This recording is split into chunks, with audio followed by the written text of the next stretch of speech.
तीन भुवन में सार, वीतराग विज्ञान का, शिव स्वरूप शिव का, नमो योग समाहिके।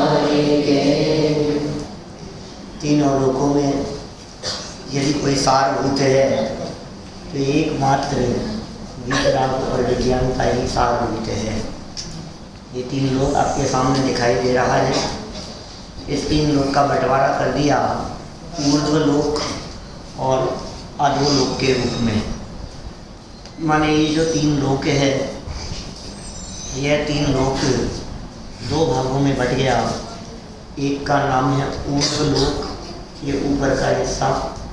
थोड़ा अच्छे से दिखाने के लिए इसे जूम करके दिखा दिया। और दूसरा हिस्सा है अधोलोक वाला हिस्सा, इसे भी हमने इस तरह से दिखा दिया। और तीसरा लोक का पार्ट है जिसका नाम है मध्य लोक, ये मध्य लोक है। तो इस तरह से संक्षेप में ये तीन लोक की बात हुई। मैंने लोक के तीन हिस्से हो गए, ऊर्ध्व, यहाँ से ऊर्ध्व लोक, फिर मध्य लोक, अधोलोक और ये मध्य लोक। हम नीचे जाकर के आ चुके हैं, मध्य में हैं अभी, ऊपर अपने को सबको चलने की भावना है। तो पहले मध्य लोक की बात कर लेते हैं। इस मध्य लोक में असंख्यात द्वीप और असंख्यात समुद्र कहे गए थे। असंख्यात द्वीप और समुद्रों में पहले द्वीप का नाम जम्बू द्वीप है। यह किस प्रकार का है ये सब बतलाया, इसकी जगती बतला दी। फिर जम्बू द्वीप को घेरे हुए लवण समुद्र, परस्पर तुलना करके हमने ये बतला दिया कि क्षेत्रफल की दृष्टि से ये 24 हो जाते हैं। फिर हमने कल जम्बू द्वीप बतलाते हुए 6 पर्वत आपको बतलाए थे, हिमवन, महाहिमवन, निषद। दूसरे एंगल से हिमवन, महाहिमवन, निषद, फिर उसके बाद नील, रुक्मी, शिखरी, ये 6 पर्वत हैं। इन पर्वतों के ऊपर सरोवर भी हमारे को दिखाई दे रहे हैं और वहाँ से बहती हुई नदियाँ भी दिखाई दे रही है। देखिए आप, इन पर्वतों और नदियों का थोड़ा सा परिचय ये आपको यहाँ करा दिया गया था कि पर्वतों के नाम हैं, पर्वतों की ऊंचाई है, कलर हैं, वहाँ मौजूद सरोवर हैं और बहने वाली नदियाँ हैं। ये सब परिचय, ये मोटा मोटा परिचय है। माने वीतराग विज्ञान पाठमाला भाग 2 भी जिन्होंने पढ़ा होगा उनको इतना मोटा मोटा तो परिचय होगा। और यदि ये परिचय नहीं हो तो कम से कम वीतराग विज्ञान पाठमालाएँ पढ़ना चाहिए। भाई जिनको 7 क्षेत्रों के नाम नहीं पता हो, ये जो 6 पर्वत कहे ना, इन 6 पर्वतों के कारण पूरा जम्बूद्वीप 7 भागों में बट गया। 7 हिस्से हो गए जम्बूद्वीप के। उन 7 हिस्सों के नाम हैं 7 क्षेत्र, जिनमें एक है भरत क्षेत्र, दूसरा हेमवत क्षेत्र, फिर हरि क्षेत्र, फिर विदेश क्षेत्र, रम्य क्षेत्र, हिरण्यवत क्षेत्र, ऐरावत क्षेत्र। ये 7 क्षेत्र हैं। अभी करेंगे अपन थोड़ी बहुत चर्चा, कितनी क्या कर पाएंगे ये सब तो आपको बतला दिया था। वे दृश्य एक बार पुनः देख लेवें, इनके स्वरूप आपकी आँखों में, निगाहों में बस जाएं। ये है सरोवर, पद्म सरोवर। 3 नदियाँ बह रही है इस पद्म नामक सरोवर से। सरोवर के बीच में दिखाया था कमल, ये कमल, ये कमल। सरोवर से बहने वाली जो नदियां हैं जब विदेश क्षेत्र में बहती है तो वो निकलती है मेरू पर्वत के पास से। निषद और नील पर्वत है दोनों साइड। एक साइड है निषद पर्वत, दूसरी साइड है नील पर्वत। नदियां बह करके सीता नदी और सीतोदा नदी, ये 2 नदियां बहती है, बराबर। और ये जो दिखाई दे रहे हैं ये सब है गजदंत, मेरू पर्वत से जुड़े हुए हैं। गज माने होता है हाथी, हाथी दांत के समान होने के कारण ये गजदंत पर्वत कहलाते हैं। माल्यवान, सोमनस, विद्युतप्रभ और गंधमादन इन पर्वतों के नाम हैं। इतना ही नहीं, इनके कलर भी शास्त्रों में बतलाए हैं। नील मणिमय है, रजत का है, तपनीय तपाए हुए सोने जैसा है और गोल्ड जैसा है। ये सब इन पर्वतों के कलर हैं। माने गजदंत पर्वत भी सोने चांदी जैसे हैं। ये पर्वत प्योर गोल्ड भले ही नहीं हो, लेकिन स्वरूप ऐसा ही है इन पर्वतों का। गजदंत पर्वत हाथी दांत की तरह विदिशाओं में हैं और इस तरह से घूमे हुए हैं। गजदंत पर्वतों के बीच में एक छोटा सा एरिया आपको बतलाया था। ये भूमि भी अभी हम आपको जूम करके नहीं दिखा रहे हैं। यहाँ सब जगह पूरा नगर बसा हुआ है।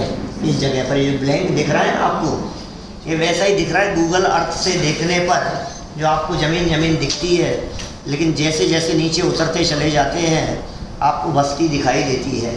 बहुत दूर से ली गई पिक्चर है ये, सैटेलाइट से। ये पूरी यहाँ कल्प वृक्ष हैं। इन पूरे एरिया में कल्प वृक्ष हैं, युगलिया रहते हैं, उनकी लाइफ, उनके भवन, मकान, पेड़ वगैरह सब हैं यहाँ। बहुत विस्तार है, लेकिन एक एरिया बस आपको दिखाई दे रहा है, ये थोड़ा सा स्पेशल है। ये जम्बू नाम का वृक्ष है यहाँ। इस वृक्ष के कारण इस द्वीप का नाम जम्बू द्वीप पड़ा है। ये पर्वत है इधर खड़ा हुआ है ना, ये जम्बू नाम का वृक्ष। अनेक एंगल से हमने इस वृक्ष को देखने की कोशिश की है आपके बीच में। ये बहुत तरह से हमने कोशिश की अलग अलग एंगल से कि हमें कुछ दिख जाए, किसी तरह का कोई स्वरूप। ये अकृत्रिम चैत्यालय इस वृक्ष के ऊपर भी, जम्बू वृक्ष के ऊपर। तो इस तरह ये थोड़ी बहुत बातें आपको क्षेत्र, पर्वत और नदियों संबंधी बतलाई थी, और इसके बाद हमने आपको दिखा दिया था ये जम्बू द्वीप की रचनाएं। 6 पर्वत दिख रहे हैं आपको, हिमवन, महाहिमवन, निषद, नील, रुक्मी, शिखरी, 6 पर्वत। अब इन पर्वतों से बीच वाला जो एरिया है, पर्वत के नीचे 2 पर्वतों के बीच में, इन 2 पर्वतों के बीच में, एक ये निषद और ये नील, इन दोनों के बीच में, ऐसे नील रुक्मी के बीच में, रुक्मी और शिखरी के बीच में, ये जो एरिया है, ये जो क्षेत्र है, इनके नाम है भरत, हेमवत आदि। यहाँ रहते हैं लोग। पर्वतों के ऊपर मनुष्य नहीं रहते, इन पर्वतों के ऊपर देव लोग रहते हैं। हेमवन, महाहेमवन आदि जो पर्वत हैं, इन पर्वतों पर देव गति के देव रहते हैं। देखिए, इसी चित्र को कलर रूप में दिखाया था। ये इस तरह का चित्र है। ये चित्र भी देखा होगा आपने, ये तो बहुत कॉमन है। ये चित्र जो सब जगह अवेलेबल दिखाई देता है। भारतीय विद्या भवन में भी दिखाया था बहुत सालों पहले, यहाँ भी दिखाया था। सब पुराना चित्र है। तो ये जो है पर्वत आ गए, ये पर्वतों के कलर वही देने के प्रयास किए हैं हमने जो कलर एक्चुअल कलर है। जैसे हिमवन पर्वत है तो गोल्ड का है, तो गोल्ड में दिखाने की कोशिश की है। महाहिमवन पर्वत सिल्वर का है, तो एक वाइट सिल्वर जैसा दिखाया है। निषद पर्वत है, ये तपाए हुए सोने जैसा है, तो वैसा ही दिखाया है। इसी तरह से नील पर्वत है, ये ब्लू है, ये नील मणिमय, नीले रंग का, तो उसको वैसा दिखाया है। फिर नील के बाद में ये रुक्मी पर्वत नाम दिख रहा है आपको, यहाँ सिल्वर का है, और शिखरी पर्वत गोल्ड का है। और इन पर्वतों के बीच में क्षेत्र हैं। क्षेत्रों के नाम दिख रहे हैं क्या आपको? कुछ यहाँ दिख रहा है, क्या लिखा है? भरत, नीले रंग में नाम लिखे हुए हैं, भरत दिख रहा है मतलब भाई? ये दिख रहा है, ये क्या है? हेमवत, ये हरी, ये यहाँ लिखा हुआ है ये विदेह। मैं बिना देखे पढ़ दिया, लिखा ही नहीं है विदेह। सही से बताओ क्या लिखा है? यहाँ लिखा हुआ है अपर विदेह, इसलिए पता लगा आप लोग क्या बिना देखे पढ़ रहे थे। ये अपर विदेह है, ये पूर्व विदेह है। विदेश क्षेत्र का एरिया है ये, और ये विदेश क्षेत्र का एरिया है। इसके बाद यदि हम चलते हैं तो ये क्षेत्र है बीच में, ये है रम्य क्षेत्र।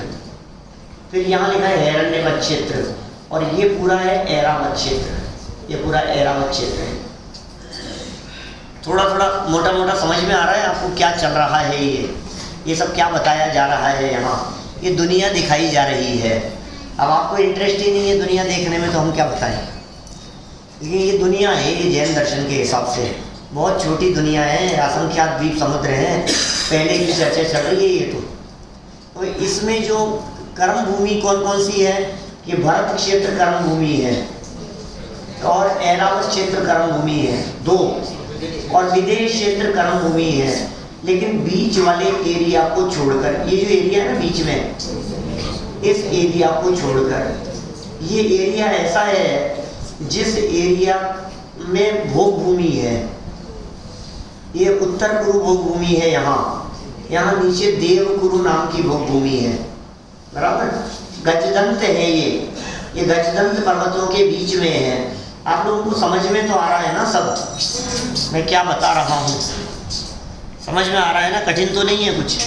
नहीं समझ में आए तो बोलना, जिससे मुझे पता लगेगा कि मुझे क्या समझाना है। अभी मुझे पता नहीं है समझाना क्या है एक्चुअल में, इसलिए मैं बात कर रहा हूँ आपसे। मैंने क्या क्या समझाऊँ, इतनी चीज़ें हैं, मेरा दिमाग काम नहीं कर रहा कि आपको कौन सी दिशा में ले जाऊँ। क्योंकि अभी ये विदेह भी समझा सकता हूँ, इधर ले चलें कि इधर ले चलें, अपनी दुनिया में ले चलें कि इनमें ले चलें, कहाँ चलें अपन। चलो देखते जाओ, आप पूछोगे उससे पता लगेगा कि किधर चलना है। ये बीच वाला एरिया का नाम क्या है? इसका नाम है उत्तर कुरु, और नीचे वाले का नाम देवकुरु। ये क्या है? भोग भूमि। और ये दोनों साइड क्या है? कर्म भूमि है। इन भोग भूमियों में यहाँ एक वृक्ष है, नाम क्या है उसका? इसका नाम क्या है? श्यामली। ये भी दिखा दिए थे कल आपको, ये जम्बू वृक्ष दिखाया था। उस पर भी 1 पर था चैत्यालय और 3 पर है भवन। ऐसी स्थिति है इनकी। पृथ्वी कायिक है ये सब। किसी ने पूछा पृथ्वी कायिक का मतलब क्या है मेरे उठने के बाद में। पृथ्वी कायिक का मतलब ये पाषाण के हैं। क्या कहते हैं आप पृथ्वी पाषाण को? गुजराती में क्या कहते हैं? गुजराती में पत्थर कहते हैं, ये तो हिंदी में कहते हैं पत्थर। पृथ्वी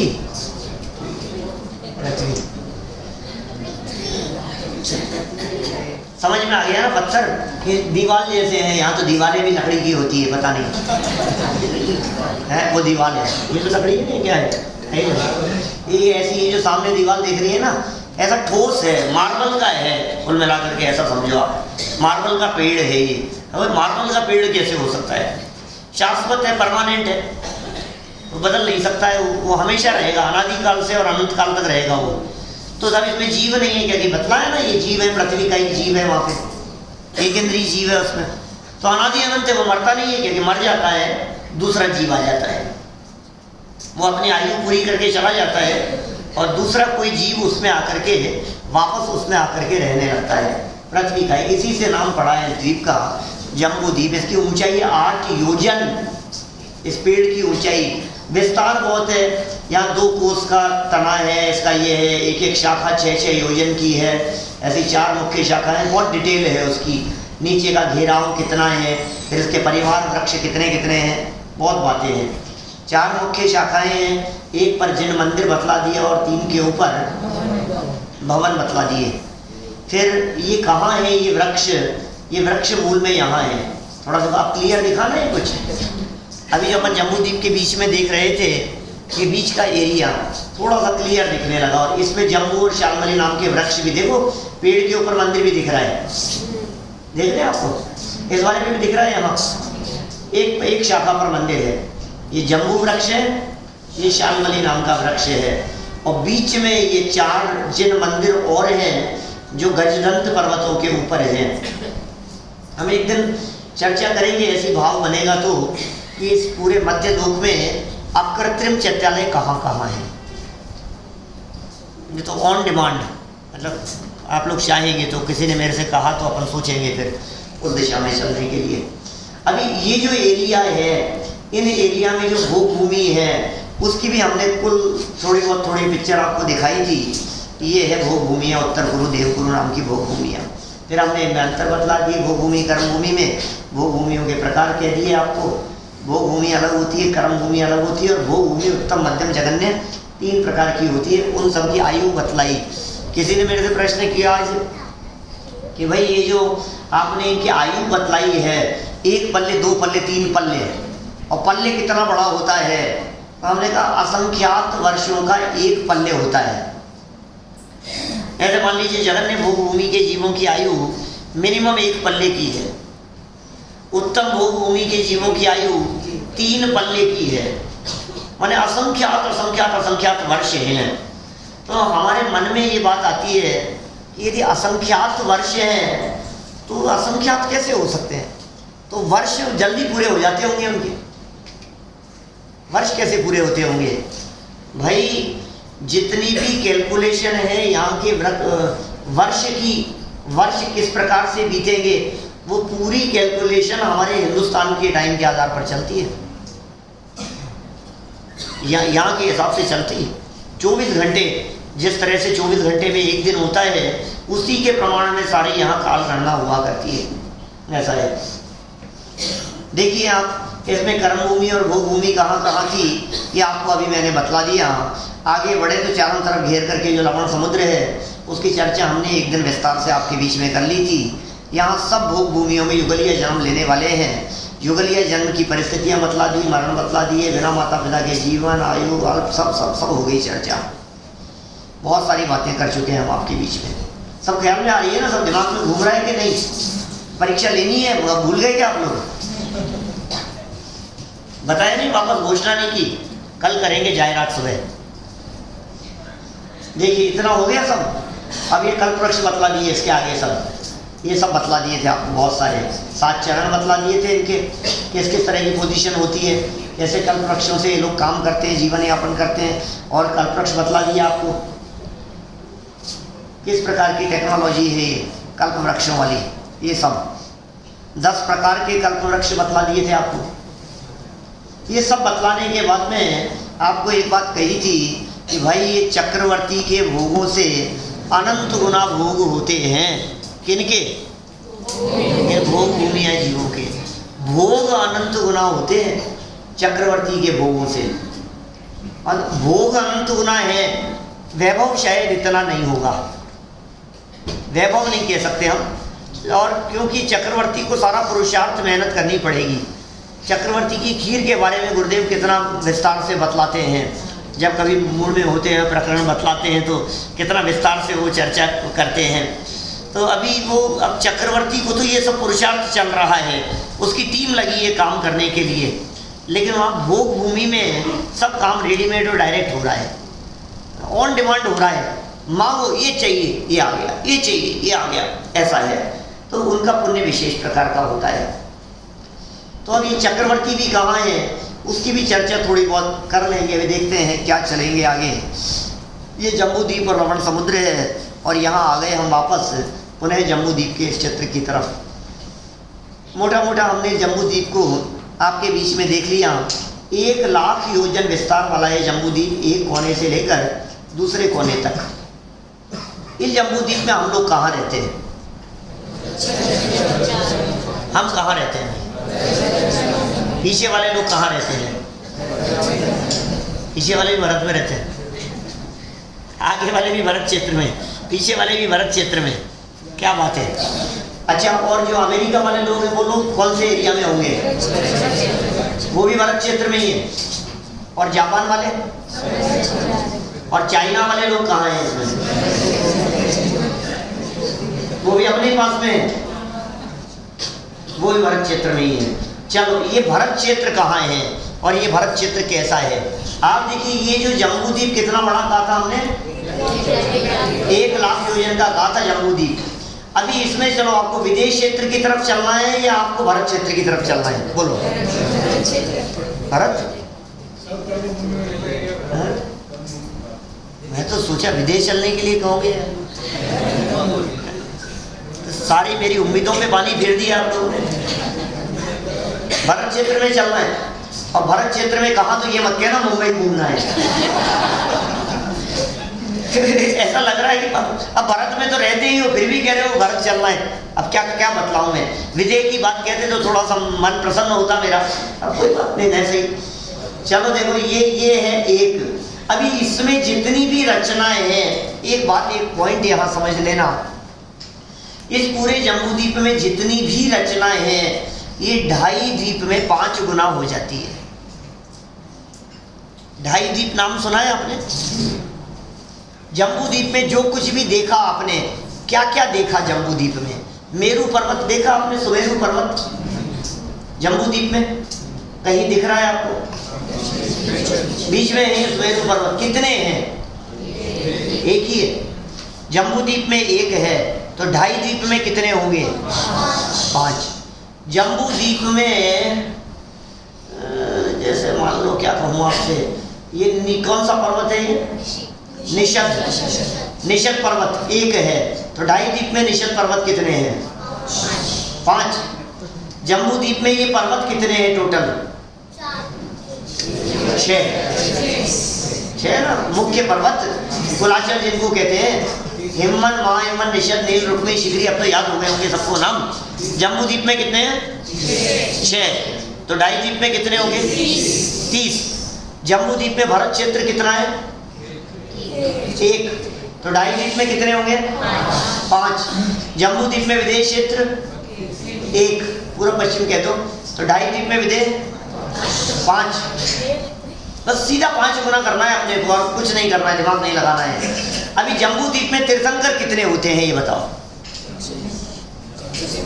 जम्बू द्वीप में तीर्थंकर कितने होते हैं, ये एक प्रश्न है। बोल, सोच समझ के बोलना। मेरे पास भी शील्ड है ये, और कल यहाँ डिस्ट्रीब्यूशन होने वाला है प्राइज का, वापस कर दूंगा।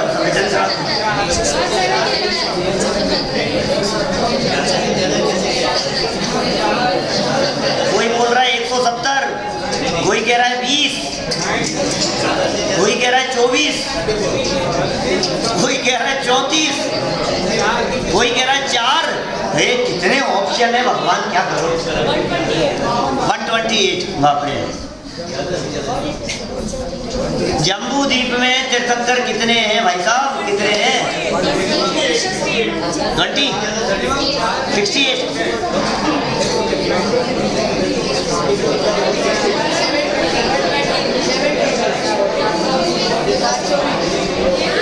अरे मुझे क्यों बुलाया है आप लोगों ने?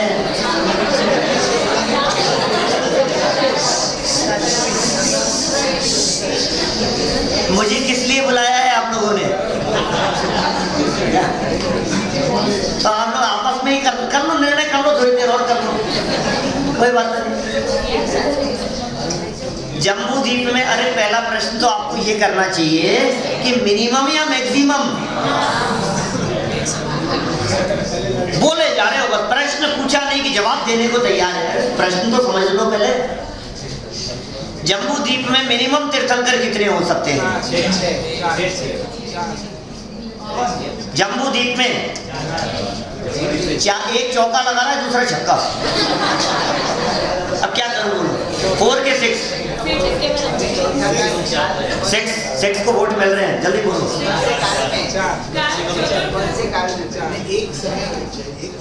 अरे अभी की बात बताओ आप तो यार।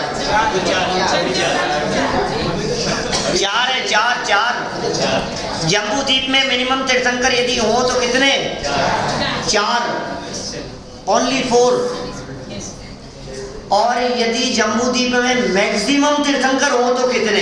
170, 70, 34, 64, 68, 20, 170, 160।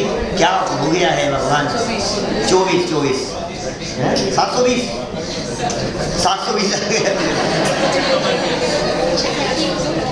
ये भगवान। सुनो भाई, सुनो। तीर्थंकर कहाँ होते हैं पहले वो सुनो, गहराई से सुनो आप। 34, चलो आज हमने लॉक कर दिया, 34 कर दिया। मिनिमम होते हैं 4, मैक्सिमम होते हैं 34। जम्बू द्वीप में 34 है। अभी सुनो, अभी कैसे होते हैं, कहाँ होते हैं वो बताऊंगा अभी आपको, जैसे याद हो जाए। लेकिन अभी मुझे बतलाना था जम्बू द्वीप और ढाई द्वीप। ये ढाई है, ये जम्बू द्वीप है, ये ढाई द्वीप है, ये जम्बू द्वीप है, ये ढाई द्वीप है, ये जम्बू द्वीप है। जम्बू द्वीप में ढाई द्वीप कहाँ है बताओ?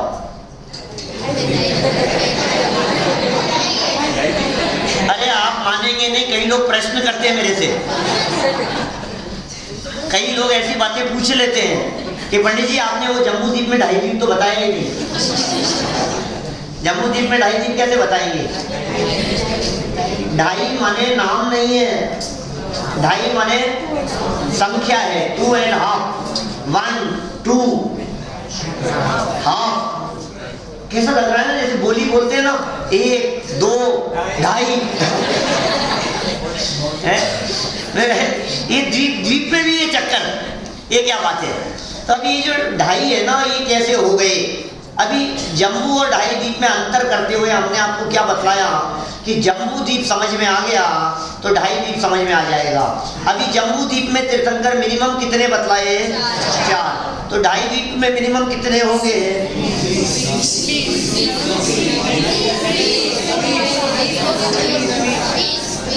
करना क्या चाहते हो आप लोग? 5 से मल्टीप्लाई करना है, 5 से मल्टीप्लाई करना है। गुजराती में 5 को क्या कहते हैं ये बता दो।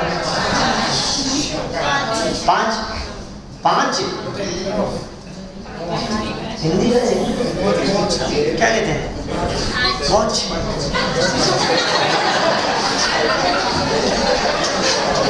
क्या कहते हैं भाई?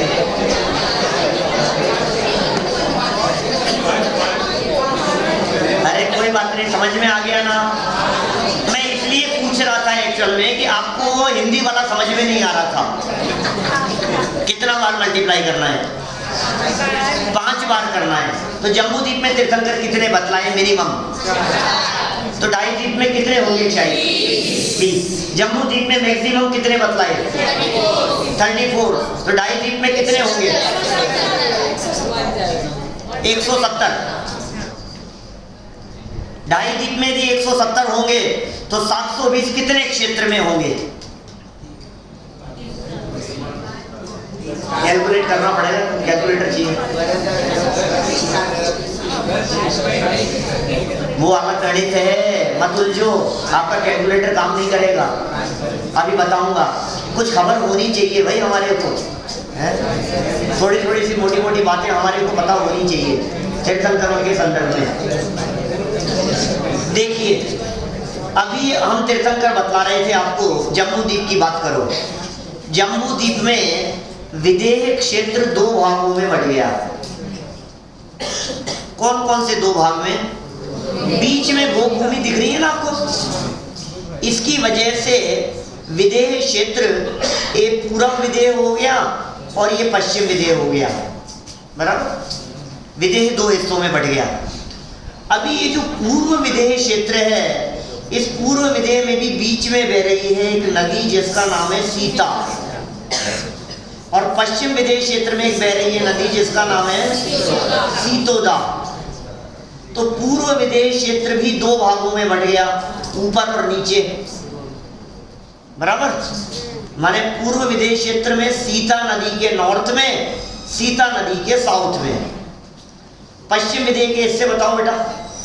पश्चिम विदेह क्षेत्र में सीतोदा नदी के नॉर्थ में और सीतोदा नदी के साउथ में। तो टोटल कितने एरिया हो गए यहाँ विदेह के? 4। नितिन भाई, माने विदेह क्षेत्र है ना ये, इस विदेह क्षेत्र में 4 हिस्से हो गए। एक हो गया सीता के नॉर्थ में, ये सीता है बीच में, इसके नॉर्थ में। सीता के साउथ में, सीतोदा के नॉर्थ में और सीतोदा के साउथ में। तो 1, 2, 3 और 4 4 हिस्से हो गए। इन चारों में मिनिमम एक तीर्थंकर होना जरूरी है, एक से कम नहीं हो सकता। तीर्थंकर कहाँ होते हैं जम्बू द्वीप में? एक तो होते हैं विदेह क्षेत्र में, एक होते हैं भरत क्षेत्र में, बराबर, एक होते हैं ऐरावत क्षेत्र में। 3 जगह पर तीर्थंकर होते हैं। एक भरत क्षेत्र में होते हैं और एक यहाँ ऐरावत क्षेत्र में होते हैं, ठीक है। ऐरावत और भरत, ठीक है। और एक हो गए पूर्व विदेह क्षेत्र और एक हो गया पश्चिम विदेह क्षेत्र, इनमें होते हैं तीर्थंकर। और इनमें जितने भी तीर्थंकर होंगे, चाहे भरत, पश्चिम विदेह क्षेत्र, ऐरावत और पूर्व विदेह क्षेत्र, इन सब के तीर्थंकरों का जन्माभिषेक सुमेरु पर्वत के पांडुक वन की पांडुक शिला, पांडुकंबला शिला, रक्त शिला और रक्तकंबला शिला पर होता है। यहाँ पर जो आपको दिखाई थी हमने एक दिन, है ना। अभी हमें ये कहना है, तीर्थंकर समझने हैं, 2-5 मिनट तीर्थंकर समझ लो। ये जितना एरिया है, इस एरिया में मिनिमम एक तीर्थंकर चाहिए। एक तीर्थंकर यहाँ मिनिमम चाहिए, 2, एक यहाँ हो गया 3 और एक इधर हो गया 4 और एक इधर मिनिमम 0। भरत क्षेत्र में मिनिमम 0 होगा ना। भरत क्षेत्र में एक भी तीर्थंकर नहीं है और ऐरावत क्षेत्र में यहाँ भी मिनिमम की बात करें तो 0 बराबर। अब मैक्सिमम की बात कर रहे हैं अपन। ये जो बतलाए हैं एक एक एरिया, इसमें 8 नगरियां हैं। इस विदेश क्षेत्र में 8 नगरियां हैं भाई साहब। यहाँ 8 है, इधर भी 8 है, इधर भी 8 है, 8 है और इधर भी कितनी 8 है। तो कितनी हो गई विदेश क्षेत्र की नगरियां?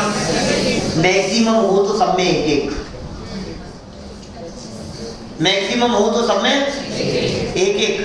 तो जी कितनी हो गई अब बतलाओ यहाँ पे मैक्सिमम? 34 कैसे हो गई? 33 एक भरत में और एक ऐरावत में। हमने सुना है भरत क्षेत्र में तो 24 तीर्थंकर होते हैं भाई साहब। एट ए टाइम एक ही होता है, एट ए टाइम एक ही होता है। इसका मतलब एक ज्यादा से ज्यादा तीर्थंकर यदि होंगे तो भरत क्षेत्र में एक होगा और ऐरावत क्षेत्र में एक ही होगा। दोनों जगह एक एक ही तीर्थंकर होंगे। 32 विदेश क्षेत्रों में, एक भरत में और एक ऐरावत में, जम्बू द्वीप में टोटल तीर्थंकर हो गए मैक्सिमम 34। और जम्बू द्वीप में यदि 34 है तो दातकीन में डाई द्वीप में कितने होंगे? 170। 34 मल्टीप्लाई बाई 5 तो कितना हो गया? 170। कर लिया मल्टीप्लाई? कितना फास्ट? चलो 170 हो गए। अभी देखिए एक और बात मैं आपको बतला दूं यहाँ, योगेश भाई क्लियर कर दूं बात में। ये जम्बू द्वीप यहाँ से यहाँ तक 1 लाख का है बराबर। अब जम्बू द्वीप 1 लाख योजन का है तो ढाई द्वीप कितने लाख योजन का होगा? 5 लाख। 5 गुना है?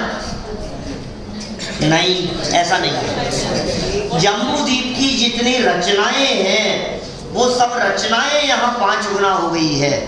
लेकिन जम्बू द्वीप का एरिया 1 लाख योजन था। जम्बू द्वीप से दुगना एरिया इस लवण समुद्र का है, 2 है यहाँ। ये 2 लाख का है लवण समुद्र इधर। फिर ये धातकी खंड है यहाँ, ये कितना? 4 लाख योजन एरिया है। ये है यहाँ क्या नाम है इसका? कालो नदी, ये 8 लाख योजन का है। फिर इससे दुगना 16 लाख योजन का पुष्कर द्वीप है यहाँ तक, इधर तक। लेकिन बीच में एक मानुषोत्तर पर्वत है। आधे द्वीप को अंदर ले लिया, आधा बाहर छोड़ दिया हमने। ये एक पर्वत है चारों तरफ। इस पर्वत का नाम है मानुषोत्तर नाम का पर्वत। आधा द्वीप अंदर आ गया। ये कितने लाख योजन का है ये द्वीप? आधा 8 पक्का। अब टोटल लगाना, देखो जम्बू द्वीप 1, फिर लवण समुद्र 2, फिर धातकी खंड 7 यहाँ तक। फिर आगे चले तो 15 हो ना, 8 जुड़ जाएंगे तो। इसके बाद ये 8 और जोड़ो तो 23। माने जम्बू द्वीप से लेकर यहाँ तक मानुषोत्तर पर्वत तक 23 हो गया। अब जम्बू द्वीप को छोड़ दो, मान लो जम्बू द्वीप को छोड़ दें तो कितने हो गए? यहाँ से लेकर, अब सुनना, इस जगह से लेकर इस जगह तक एरिया कितना है? यहाँ से यहाँ तक 22। अब दूसरा क्वेश्चन, यहाँ इस जगह से लेकर यहाँ से लेकर के यहाँ तक का एरिया कितना है? 22। दिक्कत तो नहीं किसी को? क्या 22 ही है। माने देखो जम्बू द्वीप है ना 1 लाख योजन का, तो राइट साइड में भी डबल है, सब डबल डबल होते गए हैं, और लेफ्ट साइड में भी सब डबल डबल होते गए हैं। क्या चीज? पर्वत को नहीं गिना है, पर्वत को नहीं गिना है। पर्वत 1721 योजन है मात्र हाइट, 1022 योजन है ओनली। अब 1022 योजन क्या है, यहाँ लाखों की चर्चा चल रही है। 1022 योजन है नीचे से मानुषोत्तर पर्वत, हाइट है 1721 योजन की, 424 योजन है ऊपर टॉप पर पहुंचने के बाद में। मानुषोत्तर पर्वत की कभी चर्चा अपन करेंगे नहीं अभी यहाँ। तो देखिए हम कितने कहाँ तक पहुंच गए, 22 इधर 22 इधर और एक बीच में। तो इस कॉर्नर से लेकर इस कॉर्नर तक पूरा का पूरा द्वीप का डायमीटर कितना होगा, 45 लाख योजन। समझ में आ गया क्या? 45 लाख योजन का है द्वीप। सिद्धशिला कितना विस्तार है, सिद्धशिला कितनी होती है, 45 लाख योजन की। सिद्ध भगवान कितने एरिया में रहते हैं, 45 लाख योजन के एरिया में। ऐसा क्यों? क्योंकि द्वीप से ही मोक्ष जाते हैं, और जो मोक्ष जाते हैं वो सीधे ही जाकर के विराजमान होते हैं। आप सोचिए जरा, कभी कभी ऐसी कल्पना करनी चाहिए हमारे को, बैठे बैठे खुले आसमान के नीचे जब बैठे हों, ऊपर देख करके ऐसा फील करना चाहिए मेरे ऊपर अनंत सिद्ध भगवान विराजमान है। बोलो। और मैं अनंत सिद्ध भगवान, जैसा उनका स्वरूप है वैसा मेरा स्वरूप है। भावपूर्वक विचार करना, मम स्वरूप है सिद्ध समान, ये भाव भाषण तो होना चाहिए।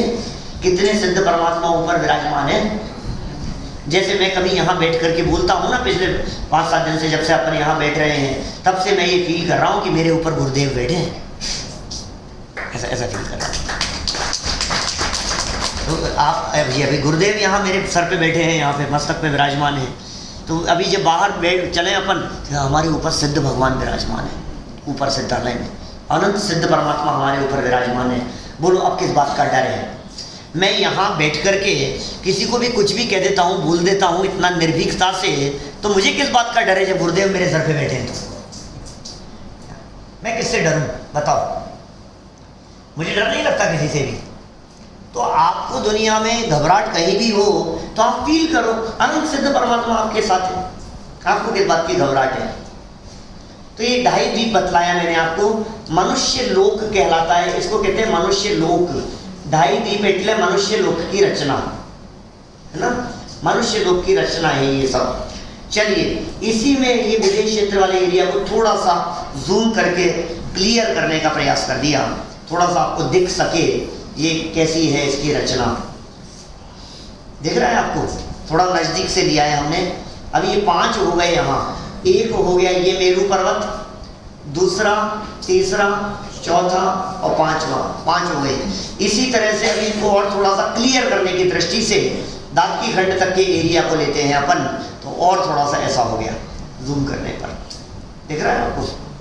तो जो रचना आपको यहाँ दिखाई दे रही है, जो रचना जम्बूद्वीप में दिखाई दे रही है, सेम वही रचना यहाँ हमारे को आधे दादकी खंड में भी दिख रही है। ये सेम वही रचना हमारे को पश्चिम दादकी खंड में भी दिखाई दे रही है। सेम है पश्चिम दादकी खंड में भी, पूर्व दादकी खंड में भी और पश्चिम दादकी खंड में भी, बराबर। चलो अब आ जाते हैं अपन अपने यहाँ भरत क्षेत्र में। यहाँ आ जाए, अपनी दुनिया में आ जाए अपन फटाफट। भरत क्षेत्र देखो, ये लो भरत क्षेत्र क्लियर दिख रहा है ना? यहाँ नहीं दिख रहा होगा आप लोगों को, यहाँ लग रहा होगा यार हमारी आंखें कितनी खराब है, यहाँ लग रहा होगा नहीं नहीं अभी तो सही है। ये भरत क्षेत्र है। ये जो देखा था आपने यहाँ हिम्मन नाम का पर्वत, ये है हिम्मन पर्वत। हिम्मन पर्वत, इस पर्वत के ऊपर है नदी, ये सरोवर, एक का नाम है पद्म सरोवर। यहाँ से कितनी नदियाँ बहती है पद्म सरोवर से? 3 नदियाँ बहती है। एक का नाम है गंगा, ये बह रही है गंगा नदी, यहाँ से निकली राइट साइड से पूर्व दिशा से, और ये निकलती हुई यहाँ नीचे आ गई, यहाँ बह गई। दूसरी नदी है सिंधु नाम की नदी, ये इधर आ गई पश्चिम दिशा की तरफ से, और यहाँ आकर बाहर है लवण समुद्र, उसमें आकर के मिल गई। फिर एक तीसरी नदी है, ये गई इधर रोहितास्या, और ये रोहितास्या नाम की नदी इस पद्म सरोवर से निकली और इधर चली जाएगी। ठीक है ना? कोई भी व्यक्ति मेहरबानी करके ऐसा प्रश्न नहीं करे ये नदी ऊपर कैसे जा रही है।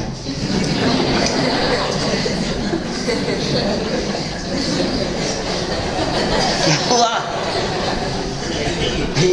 2 नदियां तो नीचे बहती हुई दिख रही है, अब एक नदी ऊपर जा रही है। ऊपर बह रही है ना, नदी ऊपर कैसे जाएगी? ये फ्लैट है, ये फ्लैट है, पर्वत बीच में खड़ा हुआ है। तो जैसे यहाँ बैठे हुए हैं तो दो नदियाँ तो ऐसे बह रही है आपकी तरफ और एक नदी इस तरफ बह रही है, ऐसा है, ठीक है ना। तो ये जो भरत क्षेत्र है, ये भरत क्षेत्र है, ये हिमवंत पर्वत के चारों तरफ का एरिया, हिमवंत पर्वत के साउथ का एरिया। 3 साइड से घिरा हुआ है लवण समुद्र से, एक साइड है हिमवंत नाम के पर्वत से। इस भरत क्षेत्र में 2 नदियां और बीच में एक और पर्वत है जिसका नाम है विजयार्ध पर्वत लिखा है यहाँ। इसके कारण ये भरत क्षेत्र 6 भागों में बट गया, ठीक है। 6 हिस्से हो गए इसके भाई, 2 तो हो गई नदियां, एक हो गया पर्वत, 6 हो गए, 6 हिस्से। 6 में से एक हिस्से का नाम है आर्यखंड और बाकी के 5 हिस्सों के नाम है मलेच्छ खंड। तो एक आर्यखंड और 5 मलेच्छ खंड, ये 6 खंड होते हैं भाई साहब, जिनको जीतता है चक्रवर्ती सम्राट। हमने कल का अंतिम वाक्य पढ़ा था ना, चक्रवर्ती के भोगों से अनंत गुना भोग भोग भूमि के जीव भोगते हैं।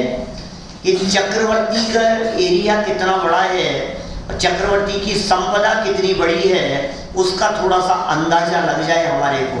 यहाँ कहीं नहीं लिखा है, आपने देवलाली में तो लिखा है चक्रवर्ती की संपदा और इंद्र सरीखे भोग काग बीज सम गिनत है सम्यक दृष्टि। बोलो भाई, संकित है, संकित ये सम्यक है। सम्यक दृष्टि लोग कैसा गिनते हैं? काग बीट के समान। किसको? इसका राजा बना दिया जाए राहुल भाई, अभी आपको इस क्षेत्र का बना ही सकते हैं। अरे जब हम लोग आप लोगों को सौदा केंद्र बना सकते हैं तो चक्रवर्ती नहीं बना सकते? इसमें क्या हो गया? अरे आपने सारे विधान जितने भी होते हैं उल्लास भाई, सब में इंद्र बनाते हैं, कभी चक्रवर्ती नहीं बनाते क्या? बनाते हैं। पता है कब? जब कल्पद्रुम विधान किया जाता है तो उसमें चक्रवर्ती बनाए जाते हैं। कल्पद्रुम विधान चक्रवर्तियों के द्वारा किया जाता है, इंद्रध्वज देवों द्वारा किया जाता है, इंद्रों द्वारा किया जाता है, सब अलग अलग है उनके उल्लेख। तो अब कभी कल्पद्रुम कराएंगे तो आपको चक्रवर्ती बना दें, है ना। तो अभी ये जो चक्रवर्ती सम्राट का राज्य कितना बड़ा होता है, इसका अंदाजा सिर्फ इस बात से लगता है कि ये जो जम्बूद्वीप अभी हमने पीछे देखा था, ये जम्बूद्वीप पूरा, ये जम्बूद्वीप यहाँ से यहाँ तक 1 लाख योजन का था, बराबर। इसमें से हमारा ये जो भारत क्षेत्र है ये 526 योजन का रह गया। माने इस जम्बूद्वीप के इस कॉर्नर से इस कॉर्नर तक जो डायमीटर है, इस जम्बूद्वीप के 190 हिस्से करो, 190 पार्ट्स उसके, तो उनमें एक हिस्सा है भरत क्षेत्र। 190 पार्ट करने पर, अब यहाँ से 190 करूंगा ना तो ये डॉट जितनी जगह दिखेगी आपको, इस जगह से लेकर के इस जगह तक 190 करके देख लो आप, कितनी जगह होगी बोलो, कल्पना करो। अब यहाँ से लेकर के यहाँ तक 100-200 है ना, ये 190 मान 200 मान लो, तो ये यहाँ से लेकर के यहाँ तक में कितने करने हैं? 100 हिस्से करने हैं। तो इस हिस्से का आधा करो यहाँ तक, तो यहाँ से लेकर के और नीचे तक 50 हिस्से करने हैं। फिर इस जगह पर आ जाओ, यहाँ से लेकर के नीचे तक हमारे को 25 हिस्से करने हैं। फिर यहाँ से लेकर के नीचे तक हमारे को कितने करने हैं? 12-12.5 हिस्से करने हैं। फिर यहाँ से लेकर के नीचे तक हमारे को करने हैं 6 हिस्से करने हैं। अब ये 6 कर लो तो एक डॉट जितना आगे भरत क्षेत्र इतना हो गया। अभी हम भरत क्षेत्र दिखा ही नहीं सकते हैं एग्जैक्ट स्केल में, यदि इसको हम बनाते तो हम दिखा नहीं सकते थे आपको भरत क्षेत्र कैसा है। ये भरत क्षेत्र कितना का है? 526 योजन का। इस 526 योजन में से ये जो है ना, ये ग्रीन डॉट जो दिख रहा है, ग्रीन दिख रहा है ना, ग्रीन के ऊपर मैंने रेड लगा दिया है, इसमें है अपनी दुनिया। कौन सी दुनिया? अरे पंडित जी हमने दुनिया देखी है, क्या कौन सी दुनिया देखी है आपने? हम जो दिखा रहे हैं ये क्या दिखा रहे हैं फिर आपको? आपने दुनिया देखी है तो ये जो है ना एक डॉट बराबर हिस्से में आपका, इसमें अब इस डॉट बराबर हिस्से में बतलाओ वो मुकेश अंबानी जी का बंगला कहाँ है, फ्लैट कहाँ है, जो भी है, बिल्डिंग कहाँ है, वो तो दिख रही है आपको कहीं? आज दिख रही है क्या? जूम नहीं किया हुआ ये तो ढेर होशियार है।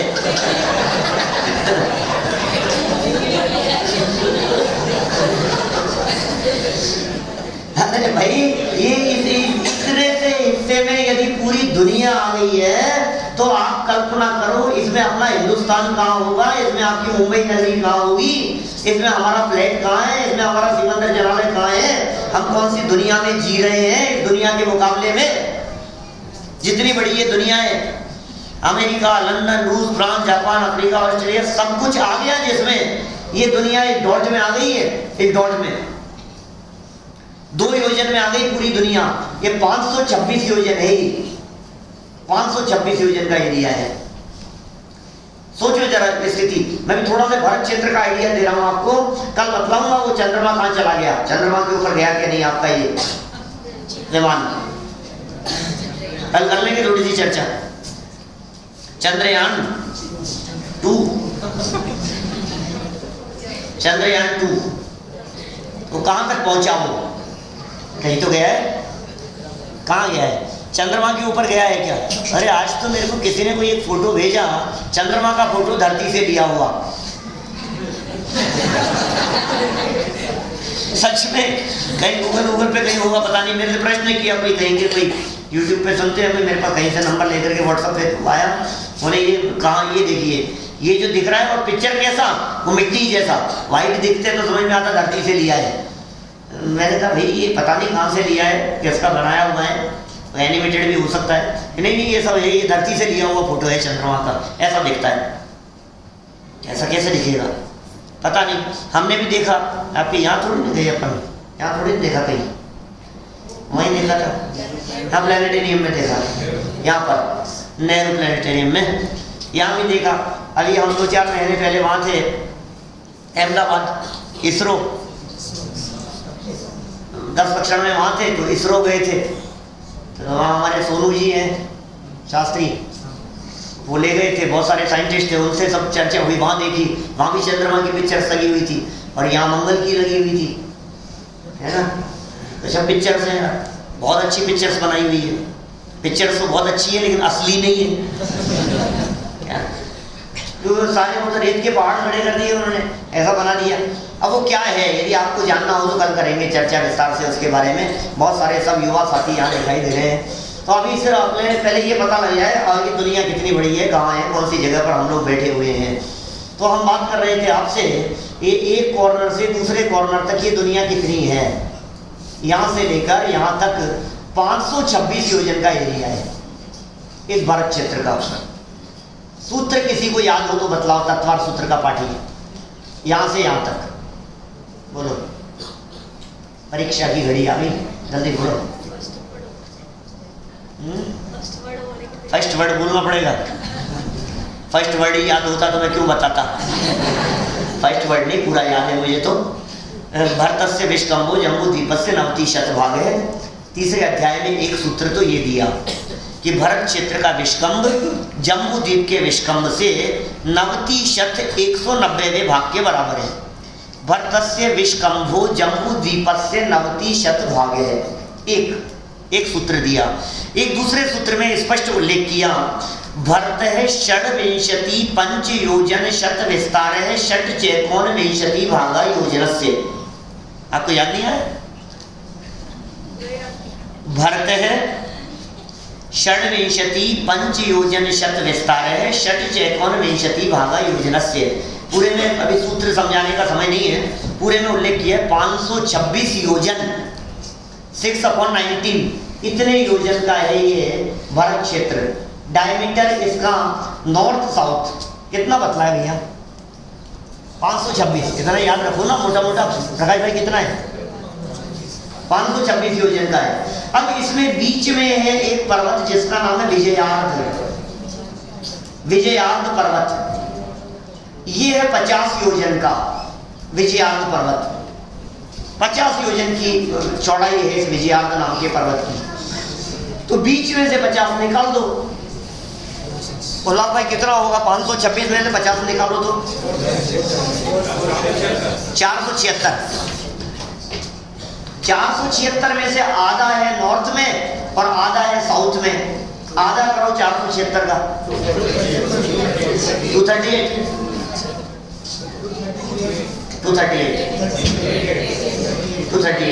अरे मैं कोई करवा नहीं रहा हूँ, मैं तो हजारों बार किया है, रटे हैं मेरे को तो सारे। मैं तो आपकी सोच रहा हूँ फटाफट कितना कर पा रहे हो। 238 है ना। अभी जो 238 योजन है, इस 238 योजन में ये जो दुनिया है अपनी, ये कितने में है?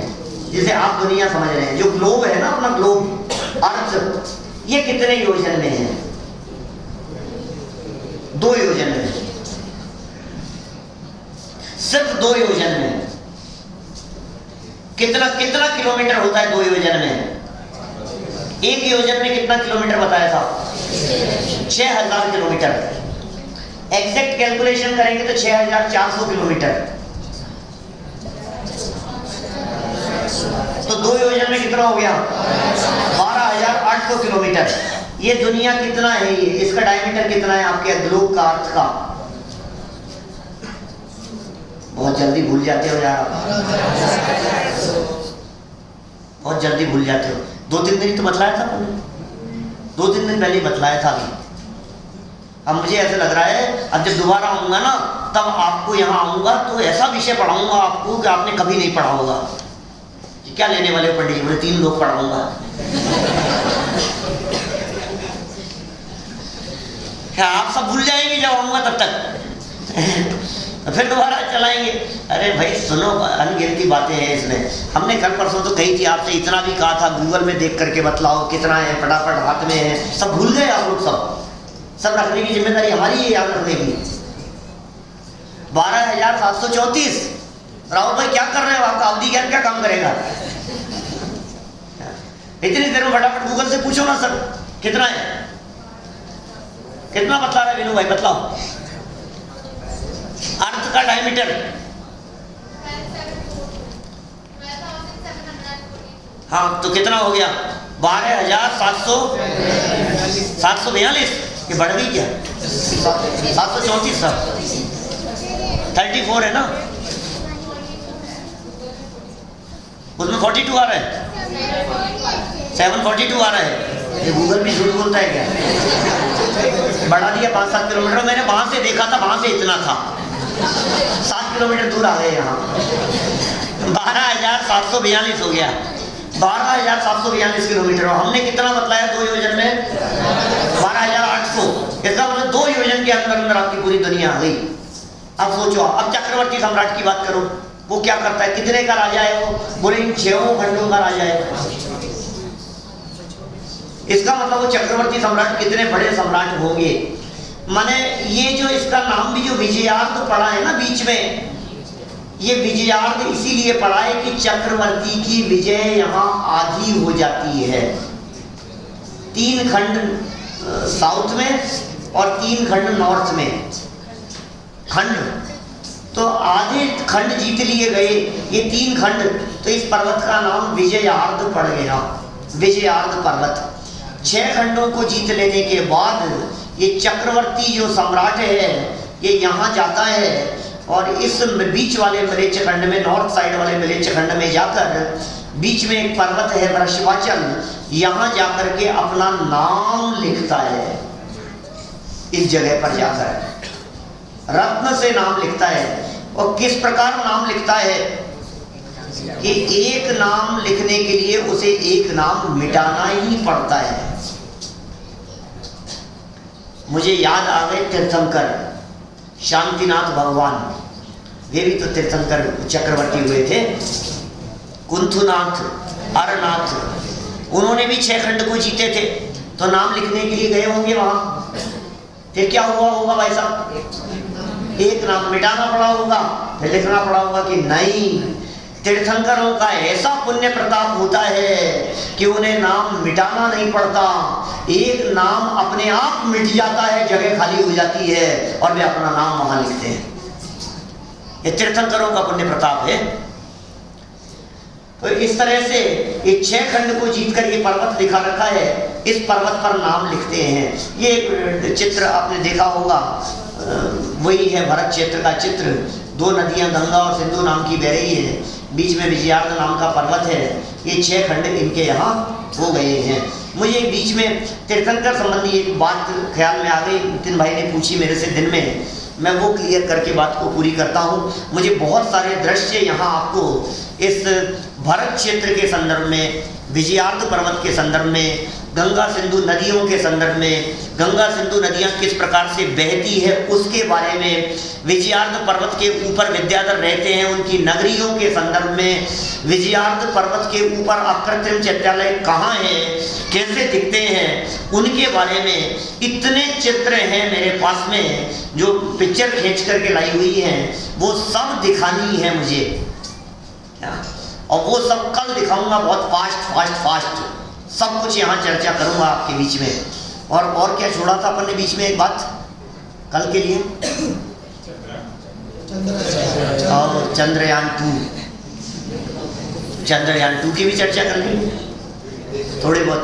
अब याद रखना आप लोग, देखो जो होमवर्क दिया, देखो आप लोग बतलाएंगे तो मैं बतला दूंगा, आप नहीं बतलाएंगे तो फिर मैं पूछ लूंगा। मैं जो होमवर्क देता हूँ मैं भूलता नहीं हूँ, मैं टीचर हूँ, आपको पता है ना, लेक्चरर हूँ मैं, प्रोफेसर हूँ मैं भूलता नहीं हूँ जो होमवर्क देता हूँ। लेकिन आप लोग भूल जाएंगे तो ठीक नहीं है, याद रखना, ठीक है ना। चलो, तो मैं बतला रहा था आपको तीर्थंकरों के संदर्भ में। उतनी देर तो उल्लास भाई लेने की मेरे को परमिशन है जितनी देर से लोग आए थे। क्या आप क्या सोचते हैं, आप लेट आएंगे तो हम आपको जल्दी छोड़ देंगे? 1 घंटे पहले नहीं छोड़ेंगे, मेरी घड़ी चल रही है, यहाँ भी हुआ नहीं है, 1 घंटा 3 मिनट बाकी है अभी। सुनो, प्रश्न ऐसा है कि आपने एक बात कही कि भाई नरक से निकले हुए जीव तीर्थंकर बन जाते हैं, तीसरे नरक से निकले हुए। फिर एक बात कही कि तीसरे नरक तक असंख्यात जीव ऐसे हैं जो तीर्थंकर कर्म प्रकृति बांध रहे हैं। ये कैसे संभव है? तीर्थंकर कर्म प्रकृति बांध रहे हैं, असंख्यात जीव, ये तो पल्ले नहीं पड़ रही बात। सुनो, बहुत सरल सी बात है। तीर्थंकर कहाँ होते हैं? अभी हमने आपको बताया कहाँ होते हैं। भरत क्षेत्र में, ऐरावत क्षेत्र में, विदेश क्षेत्र में। प्रश्न समझ में आया कि नरक में इतने जीव कैसे हो सकते हैं और इतने देवगति में असंख्यात जीव तीर्थंकर कर्म प्रकृति बांध रहे हैं, ऐसा कैसे होगा? तीर्थंकर तो 24 ही होते हैं, विदेश क्षेत्र में 20 होते हैं, आप कह रहे हो असंख्यात बांध रहे हैं। ये बात कुछ समझ में नहीं आ रही। किसी को यदि जवाब मिल रहा हो तो मुझे बतलाए हाथ खड़ा करके। क्या बोलो? आयु है उसमें बहुत डिफरेंस है। मनुष्यों की आयु बहुत छोटी होती है, जैसे असंख्यात की आयु नरक में और है। इस कारण से मतलब जीवों की संख्या बराबर है। मनुष्यों की संख्या से मतलब मनुष्यों में तो थोड़े थोड़े काल के लिए। हाँ, अपने मनुष्यों की संख्या से क्या लेना देना है उसमें? मनुष्य में जो मतलब जितने जीव तीर्थंकर बन रहे हैं, हाँ, उनका जो समय गैप है, और जैसे विदेश में हर एक समय तीर्थंकर रहते ही रहते हैं। देखो, मैंने ये बात अपने प्रवचनों में बहुत बार कही और अभी पिछले कई पंचकल्याणकों के अंदर मैंने इस बात को दोहराया। पंचकल्याणक प्रतिष्ठा महोत्सवों में सारे प्रवचन यूट्यूब पर अवेलेबल हैं। जन्म कल्याणक के प्रवचनों में, दीक्षा कल्याणक के, जहाँ जब जैसा प्रसंग बना सब जगह पर मैंने इस तरह की बात कही। जब पहली बार किसी पहले पंचकल्याणक में मैंने ये बात कही थी तो सब विद्वान अपने बैठे हुए थे और सब विद्वानों ने कहा कि ये बात कहाँ से लाते हो आप, ऐसी बात नई नई निकाल करके। मतलब बिल्कुल प्रैक्टिकल है। आप देखिए, विदेश क्षेत्र में तीर्थंकर जितने भी होंगे, जैसे सिमंदर भगवान है मान लो, तो सिमंदर भगवान की आयु कितनी है? 1 कोटि पूर्व की आयु है। सिमंदर भगवान की आयु 1 कोटि पूर्व पक्का। दूसरे तीर्थंकर होंगे उनकी आयु कितनी? 1 कोटि पूर्व। वहां के जो भी तीर्थंकर होंगे, मनुष्य होंगे, उनकी मैक्सिमम आयु कितनी? 1 कोटि पूर्व। मनुष्य गति के जीव कर्म भूमि वालों की बात करें तो मैक्सिमम आयु 1 कोटि पूर्व की, बराबर। इसका मतलब ये हुआ कि 1 कोटि पूर्व के टाइम पीरियड में, अभी एट प्रेजेंट टुडे से बात करें, आज के दिन से, आज कितनी तारीख है, 7 मार्च 2020, आज के दिन से यदि हम 1 कोटि पूर्व का टाइम पीरियड पूरा करें तो 20 तीर्थंकर जो विदेश क्षेत्र में मौजूद हैं वो सब बदल जाएंगे कि नहीं बदल जाएंगे? दूसरे आ जाएंगे उनकी जगह, क्योंकि 1 कोटि पूर्व की आयु है उनकी, और 1 कोटि पूर्व में सब बदल जाएंगे। नितिन भाई आप ही की वजह से चल रहा है, माने पूरे के पूरे बदल जाएंगे, वो 20 के 20 तीर्थंकर बदल गए, बराबर 1 कोटि पूर्व में। फिर 1 कोटि पूर्व होगा तब 20 फिर बदल जाएंगे, फिर 1 कोटि पूर्व में फिर बदल जाएंगे, फिर 1 कोटि पूर्व में फिर बदल जाएंगे, फिर 1 कोटि पूर्व में 20 फिर बदल जाएंगे। आपको पता है 1 सागर जितने काल में असंख्यात कोटि पूर्व होते हैं। कुछ समझ में आया क्या? नहीं आया समझ? नरक में आयु सागरों में है, दूसरे नरक में आयु कितनी है? 1 सागर से 3 सागर तक, 1 से 3 सागर तक सागरों में आयु है। तीसरे नरक में कितनी? 3 से 7 सागर तक। अब जिन जीवों के 3 से 7 सागर तक की आयु बन रही है, चांस कब पड़ेगा? तब तक असंख्यात निकल जाएंगे, असंख्यात निकल जाएंगे तीर्थंकर। कहां से आएंगे? या तो नरक से आएंगे या स्वर्ग से आएंगे। मनुष्य तो होते नहीं, मनुष्य तो कोई तीर्थंकर बनते नहीं। जितने भी तीर्थंकर बनने वाले होते हैं सभी नियम से या तो नरक में से आते हैं या स्वर्ग से आते हैं। और सुनो, गजब की बात कह करके पूरी करता हूं, असंख्यात तो हो गया है ना। और गजब की बात सुनो, तीर्थंकर बनने वाले जो जीव होते हैं, जो नरक से आने वाले होते हैं, नरक में भले ही मारकाट लड़ाई झगड़े मच रहे हो, लेकिन जब आयु पूरी होने के 6 महीने का काल शेष रहता है तब चारों तरफ देव लोग आ जाते हैं और आकर के उनके चारों तरफ परकोटा बना देते हैं। लड़ाई झगड़ा बंद हो जाता है, उन्हें जेट सिक्योरिटी प्रदान करते हैं। क्या वहां तीर्थंकर के जीवों को? अब आप कहेंगे ऐसा कैसे, ऐसी सिक्योरिटी कैसे? कि इसलिए भी ये बात प्रैक्टिकल है क्योंकि यहाँ वो 6 महीने बचे हैं उनके नरक में अभी, और यहाँ उनके आने की खुशी में रत्न वृष्टि चालू हो गई है। तो जिनके आने के लिए रत्न वृष्टि चालू हो गई हो वो जीव नरक में लड़ रहे मर रहे हो, ये बात कैसे संभव है? ये तीर्थंकरों का पुण्य प्रताप ऐसा होता है। और जब वे अपना काल पूरा करके इस जगह पर आते हैं इस मध्य लोक में, तो क्षण मात्र के लिए सर्वलोक में शांति की अनुभूति होती है, अपार शांति का वेदन होता है।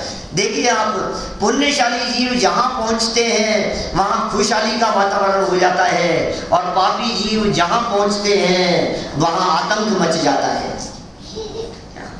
तो अब आप देख लीजिए, आप जब कहीं भी जहां पहुंचे तो आपके पहुंचते ही माहौल कैसा बनता है, इससे आप निर्णय कर लेना कि अपन कैसे है।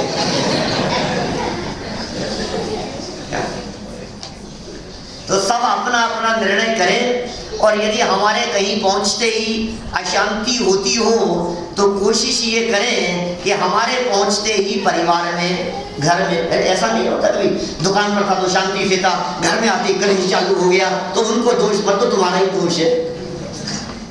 समझ में आ रही है बात? मैं घर घर में सुनता हूँ ऐसी बातें, जगरी बाजार में तो नहीं सुना किसी के घर में, लेकिन लोगों के घर में ऐसा सुनता हूँ, आप तो दुकान में ही अच्छे हो, आप घर में आते हो और क्लेश शुरू हो जाता है। तो भाई किसी का दोष नहीं है, अपने परिणामों को संभालना, अपने अंतरंग में पवित्रता धारण करना। अंतरंग में यदि पवित्रता होगी तो बाहर में माहौल में शांति हुए बिना नहीं रहेगी। हम सभी के घरों में शांति का वातावरण बना रहे, तत्व ज्ञान के अवलंबन से, जिनवाणी के अवलंबन से, गुरुदेव से प्राप्त तत्व ज्ञान हमारे घर घर में प्रवेश कर, हमारे हृदय में प्रवेश करता हुआ न केवल घर को, हमारे हृदय को भी अत्यंत शांति प्रदान करे। इसी भावना से बात को विराम देता हूँ।